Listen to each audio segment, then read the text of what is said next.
mouth of the South, Jimmy Hart. Hey, check out my new tag team, baby, Monty and the Pharaoh. Hey, Jimmy, don't forget to tell them about Long Island's #1 pro wrestling broadcast. Well, you know what, I would, but you already did it. It's Monty and the Pharaoh. With Monty and Pharaoh. The Monty and Pharaoh Show. Monty and Pharaoh, bro. Monty and the Pharaoh. Monty and the Pharaoh. Monty and the Pharaoh. The Monty and Pharaoh Show. And you're watching the Monty and Pharaoh Show. Monty and the Pharaoh. With Monty and the Pharaoh. Monty and the Pharaoh. It's Monty and the Pharaoh. Monty and the Pharaoh. Monty and the Pharaoh. Monty and the Pharaoh. Monty and the Pharaoh. Monty and Pharaoh. It's Monty and the Pharaoh. And Monty and the Pharaoh. Oh, is it Monty and the Pharaoh? Yeah. Monty and Pharaoh. The Monty and the Pharaoh Show.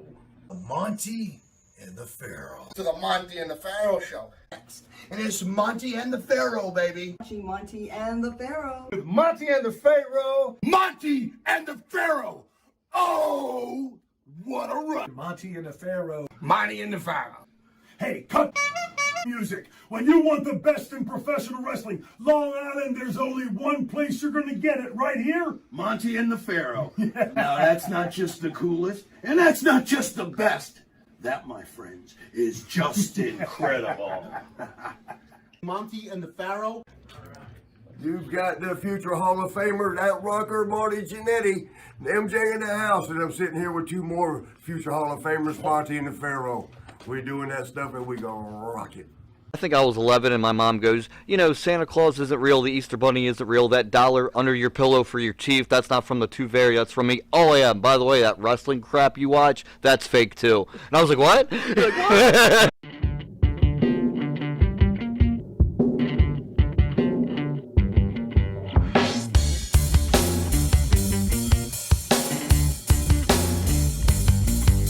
Straight to the top. We're living this life, not just dreaming it, we're doing it for real. Straight to the top. Working hard every day just to live out that tower.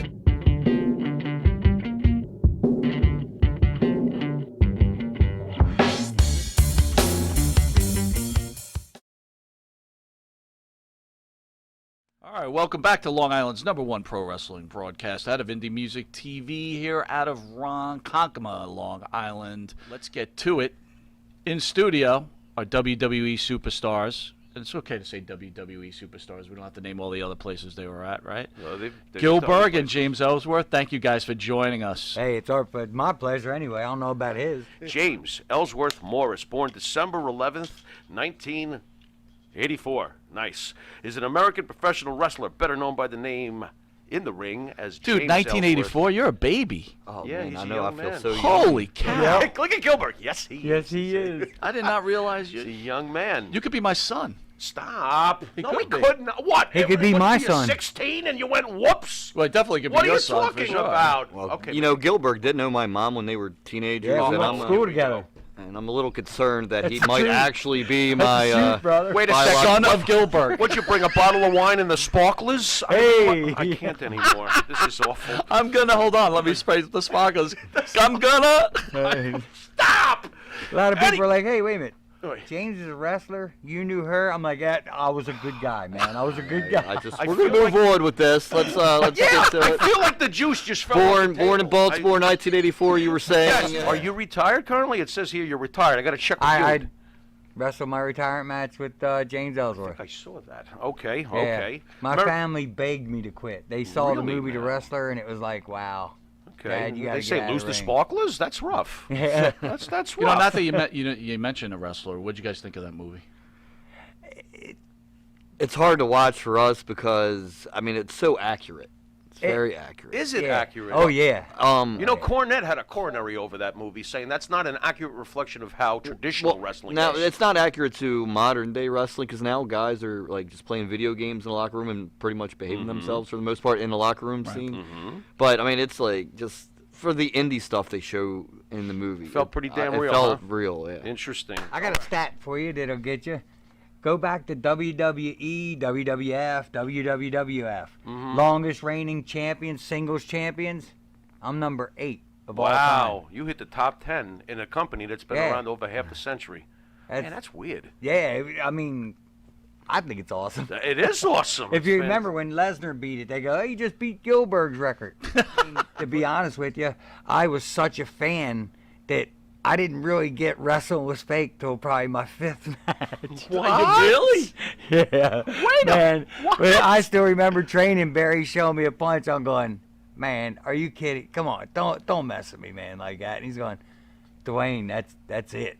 So that's now, it, buddy. did you both grow up wrestling fans? Oh, absolutely. Yeah. Oh. I've been watching wrestling since I can remember. So what makes you both go, okay, this is the path I want to go on with my life? I personally, like I said, I've been a fan my whole life. I can't remember not watching wrestling. And at the same time, I can't remember not wanting to be a wrestler. So it's been like a whole life's journey. Like it's all I've thought about. It's all I've ever loved, like as a, something I wanted to do as a profession. And yeah, just since I can remember, I wanted to do it and have watched it and have loved it. Tell them about the elementary school deal. This is how far back we go. This is a great story. It's a That true you guys story. go together. Yes. Yeah, listen, this So, is no lie. I was 9 years old, in like 5th grade. I'm up doing jobs at WWF. Right. I see him wrestle Owen Hart on Monday Night Raw doing a job as Dwayne Gill. And the next night, I go to my elementary school. I'm 9 years old. And he's up on a ladder, like I was a fixing maintenance man for the school fixing board. a light. Right. And I said, Mr. Dwayne, he knows my family, my uncle, my mom and my dad. I said, Mr. Dwayne, like, aren't you a big wrestling star? Why are you working at my school? And he looked at me, and I was 9 years old, and he goes, you'll understand one day. Oh, my nice. God. Little does he realize. Crazy. Don't worry, kid. Yeah, like, and You it was changed just- light bulbs together? What are you talking about? I'm so confused. Yeah. I still remember when the first time I wrestled the Road Warriors. I was standing there, and an Animal come in the ring, and he looked across at me, man, and he went, man, I backed up to Barry. I went, oh, my God, Barry. Man, these guys know this stuff is fake, right? I didn't say stuff, though. And he goes, get out of my way. And he's going, I'm going to break you in half. Man, I swear you can ask my partner, Barry Hardy. I'm going, dude, shut up, man, shut up, man. And then I remember when it was my turn to get in, I got in, and Hawk pushed me back in the rope, and he goes, clothesline, brother. I was running the ropes, looking back, going, he talked to me. I swear to you, man. I swear to you. My philosophy with wrestling is this. You know how fans are called marks? Yep. The true mark is the wrestler. Because think about it. A fan is smart enough to go, I'll pay my $10, $20 and sit out here and watch these guys kill each other.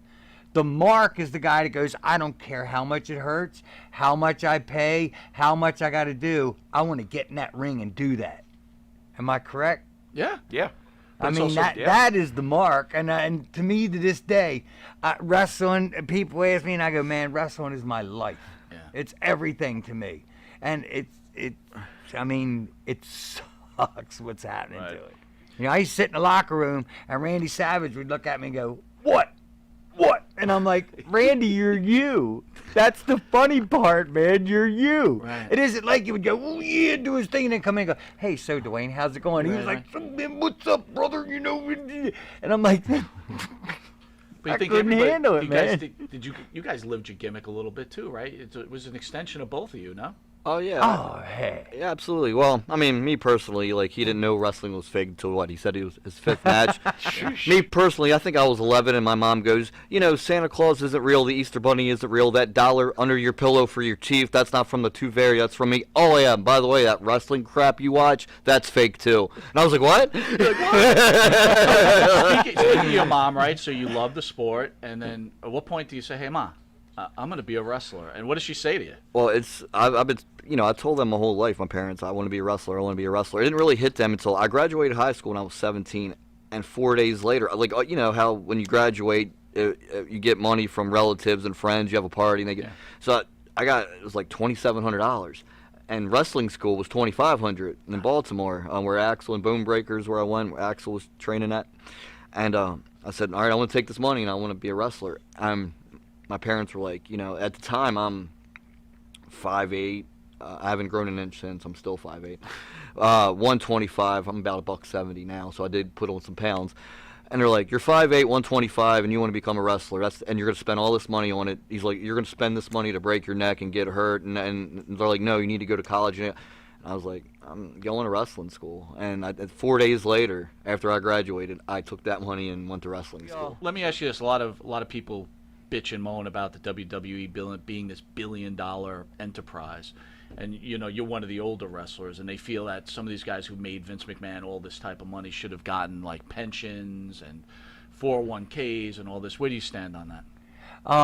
It'd be nice, but to tell you what it's like and what the locker room was like back when I was in there, I was a jobber. I was a broke ass wrestler. You know what I mean?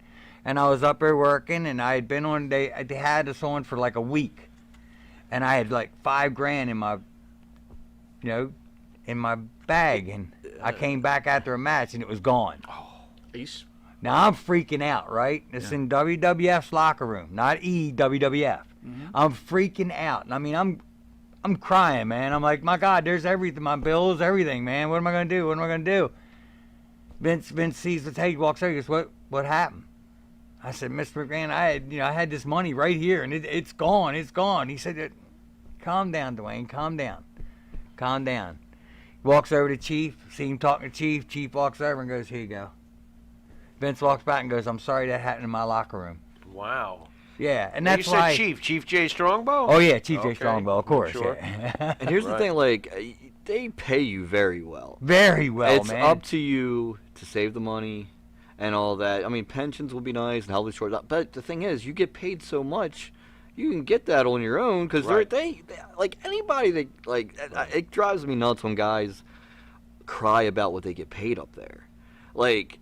Ridiculous. You money. get paid like, man, I remember my first like month's paycheck there. It was more money I've ever seen in my life. And I'm like, and so when I see like other wrestlers go on Twitter, and I hate Twitter and all that, when people cry and complain on there, that's not where you handle business like that, just in my humbled opinion.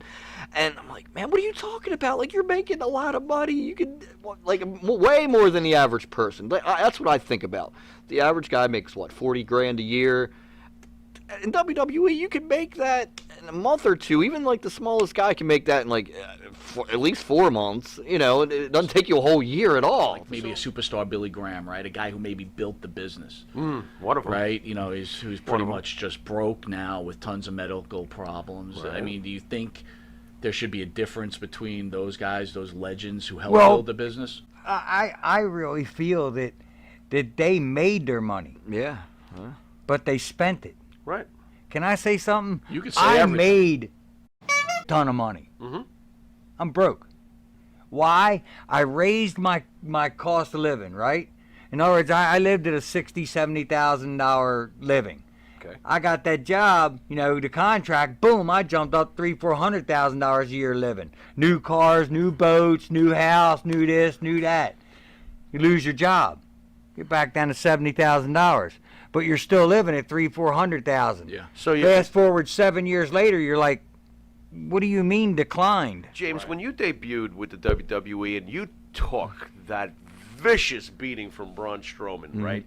You go behind the curtain afterwards. Did it occur to you at all that what you had just done was going to... Well, here's the story. So it's a great story, and I'll make it quick. But so I'm in Gorilla, and the match before me was Sasha Banks. She just won her first women's title right before I went out there and wrestled Strowman. Okay. So, enhancement talent, like they're like, yeah, you're gonna go kind of through the crowd and around to the bell keeper's table where they have the bell and all, and you get in the ring that way. You don't go down the ramp. So, like Sasha Banks, I was a big fan of Sasha Banks and still am. And so she won the title. Comes through the curtain. I'm watching Stephanie McMahon hug her and Triple H hug her, and I'm like about to wrestle Strowman next in that match, and they're like, "Kid, you gotta go," and I forgot that they told me to like go down the side of the ramp and walk through the crowd and go. I walk down the ramp. Straight down the ramp. So and this is a good point to the story later. So I go straight down the ramp, and the referee's looking for me, and he's like, "Where the hell?" Where's the kid? So I get in the ring. He's like, you weren't supposed to walk down the ramp. I was like, oh yeah, man, I forgot. I'm sorry. Like I apologize to the ref in the ring. This is during the commercial break or whatever. So it's time to do the promo with Byron Saxton in the ring. Do the promo, and like as a performer, you know right away if the promo is good or not in your head. Like it was, and when I was done, I was like, man, I think I really nailed that. Yeah, like, it just felt good. You did. And then like LeBron came down, and I'm like, to me, I thought this was going to be my only match in WWE ever. Right. Like it's not like Dwayne's days where they had enhancement talent every week. Like, and they had the same enhancement talent every week. They because the way they do it now is the different towns they go to, they use the guys in that town. So I do the match with Braun, and when I was over with, I was like, man, I think I really felt like I did good, and you don't think that all the time. And I was nervous. It's my first time in a WWE ring, and so I get to the back, and Arn Anderson was the producer. He goes, James, you did a hell of a job. He goes, Vince wants to see you. And I was like, Vince wants to see me? Sweet. And I'm thinking Vince is going to chew me out for walking down the ramp. Right, logical. And I'm like Logical. scared. I'm about to pee my pants, this and that. So I go up. I go up to the Gorilla, and Vince and Triple H are coming down the stairs of Gorilla. He's like, James, come here. And he's looking for me. I'm like, oh my God, he's going to chew me out for Now, are walking you shocked he even knows your name, right? I guess he, he just was watching the show. It was at his head right there, and he goes, James, come here. And I'm like, man, he's gonna yell at me about the ramp. I'm in my head, I'm coming up with my apology. Yeah, I'm like, and I just got excited. I'm sorry, and he's like, you did a hell of a job. You cut a hell of a promo. You sold really good. He goes, I'm going to hire you. Wow. And I thought he was just kidding. I laughed. I said, oh, thanks, sir. He goes, no, I'll be in touch. And Triple H shook my hand. He said, yeah, he'll be in touch. We promise. So Chris Jericho wants to talk to you. And I'm like, what? And Chris Jericho gets on the phone. He said, dude, you really did an amazing job. That's the best enhancement talent job I've seen in a long time. You did it. And then like Enzo Amore gets on the phone and he said, you're going to be a star. I was in Gorilla and watch Vince react to you. He's like, you're going to be a star. And I'm like, who's ribbing me? This is a great rib. Well, right. Can you talk about the whole sexual harassment problem that you had with that 16-year-old? Well, here's the thing. So I've never been investigated for anything in my life. I've never been arrested for anything in my life. I've never been charged with anything in my life. I also have never put anybody in a position they didn't want to be in. I feel bad for anyone that's ever been put in a position that they don't want to be in. But that wasn't a true story. That was a fabricated story, and it was very untrue. And again, it's been a couple of years now. And, and again, I feel bad for anybody that goes through that. I know there's a lot going on the internet right now and all that.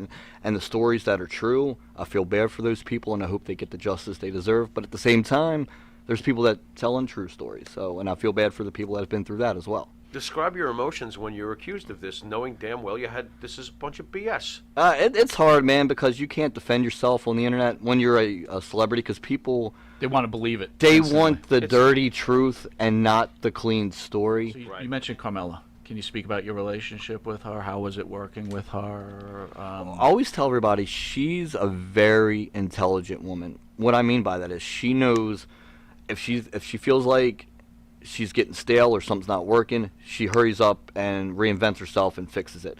Like there was a point where she had blonde hair and she dyed it, brunette for a little bit just to change herself up. Right.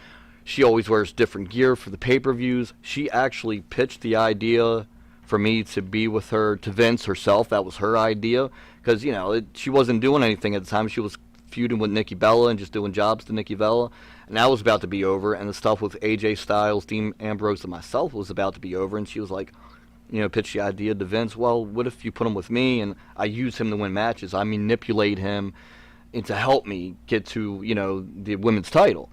And it was an outstanding idea. Again, she's an intelligent woman. And it worked out for her. It got her to where she wanted to be. It made her a bigger star. I helped her become a bigger star. When Ellsworth won the first ever women's Money in the Bank ladder match, you got some major heat. Oh, yeah. You're awful, you lousy man. I hate you, man. What we were going for. Yeah. And to your point there. Loved it. I take away that moment from them because I'll do anything for Carmella's the gimmick. Give her the briefcase. So people are it was such a great moment. And then on Twitter, like all the girls in WWE were tweeting about it, and I would retweet it, and like I told Bailey to go hug herself and all this cool stuff. Hug yourself. Yeah, and it's the late '90s. Goldberg is basically the biggest thing going besides Stone Cold Steve Austin's. The ratings are through the roof, and I turn on the TV one day, and all of a sudden I see Gillberg.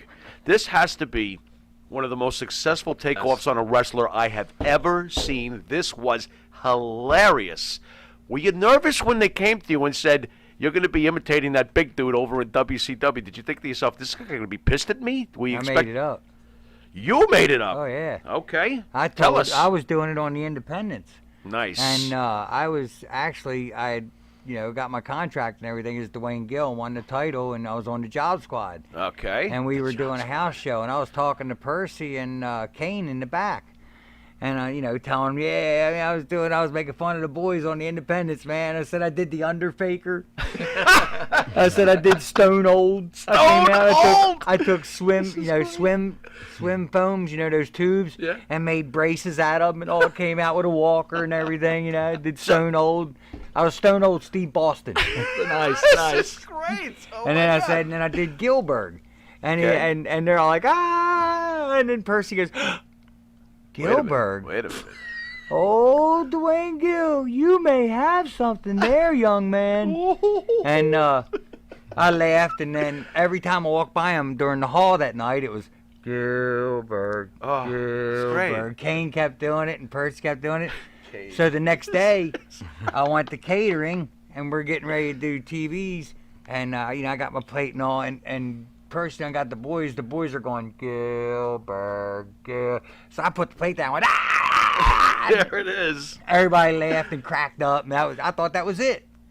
So we did the tapings. Then I went home, and like Wednesday, I get a call, and they're like, "So I understand you do this Goldberg impersonation." I said, "Yeah, it's called Gillberg. It's kind of funny." And I said, "Good. Bring everything you got. You're doing it." Wow. And I went, "Huh?"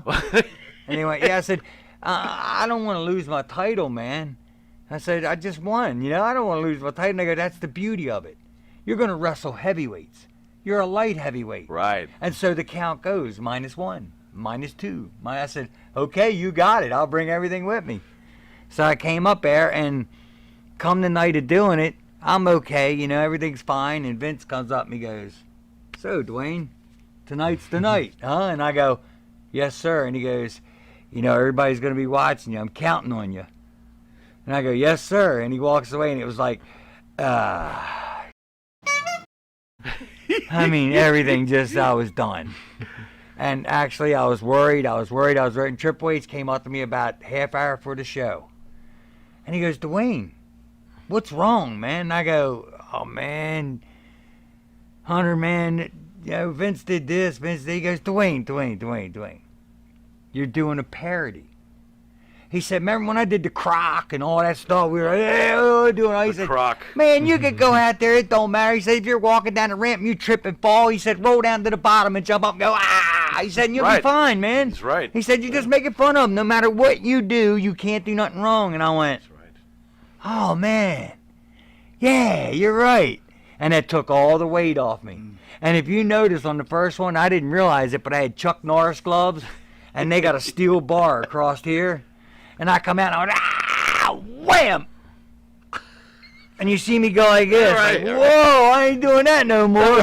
I walked out to the King of the Ring, walked in and went, got pushed out and made $25,000. Jesus Christ. That's 41 seconds. For one 41 seconds, brother. 41 seconds. I don't like to say. Man, we should have been wrestlers. I don't like Throw to me out say. after 1 second. What do you got? I don't like to say exact numbers, but WrestleMania. I was on WrestleMania, very blessed and fortunate, and it was around what he's saying for WrestleMania. And all I did was I'd walk Carmella to the ring. I took one bump from Becky Lynch, which I mean, you're taking a bump at WrestleMania. It does not get any bigger than that. You do it for free. Yeah, You ain't gonna feel it anyway because you're so 75,000 people in Orlando. Right. But yeah, it was around. It's they like again. They pay you very well. That's why I laugh at these guys that say they don't. That's what I'm trying to say. These guys, they go to war, these wrestling experts, about like God, how do they ever? wrestlers are being robbed by the evil Vince McMahon. They've never wrestled. They've never had the contract. They compare the wrestling back in the Attitude Era to the wrestling you've seen in recent days, even leading up to your retirement. No, How much you has can't wrestling compare changed? it. You can't compare it. Okay, tell me It's why. What are the nothing. differences? It's nothing like it was in the Attitude Era. Give me some examples. To me, all I see is it's basically there's no camaraderie like what used to be. Everybody's trying to cut everybody's throat. Back in the day, it was a brotherhood, man. I mean, you didn't say stuff, you didn't do nothing. What was in that locker room was in that locker room, bro. That's it. Internet ruined everything. It ruined everything ruined as far everything. as I'm concerned. Yeah. Any shot of returning to WWE soon, maybe? Well, you never say never. I would like to. I think there's a lot more you can do with the character. Like, I don't think the character is With his dad? Yeah, I don't think a character is With his dad? an every week character. But I think the character is something you can like you know, when they released me the first time, they brought me back 7 months later, and I did the stuff with Carmella and Asuka, and it got over again. So I think that is a character like you can take a break from, and then when it comes like it's more powerful when it comes back. It gets that reaction other than being there every week and you're just another guy lost in the shuffle. I think it's a unique character where every now and then can pop up.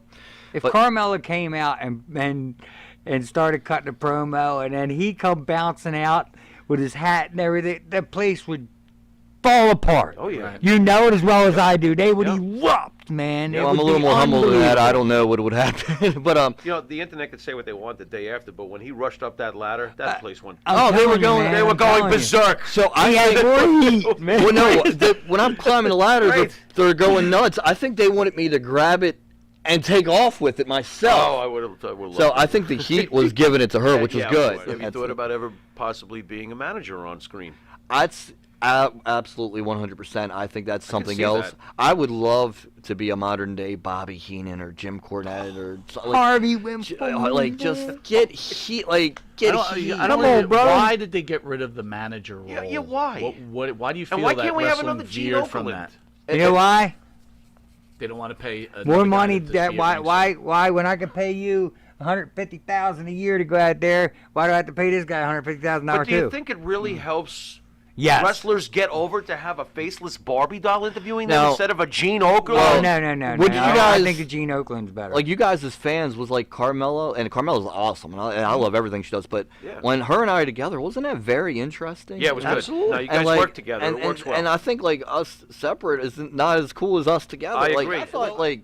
You know, as much as I love to have on my resume that I beat AJ Styles 3 times, like I thought they kept going to that too. Like I was like, why does this keep happening? Like the first time was funny, 'Cause it was good. Ambrose was the rep, but it popped a good rating, and that's the cool thing. Each time AJ and I did anything, Dude, you made AJ Styles fans pull their hair out each time you won. All right, well, we want to thank you guys for joining. Right. What a Hey, great guys, interview. thanks for having Really us. Thank appreciate it. you.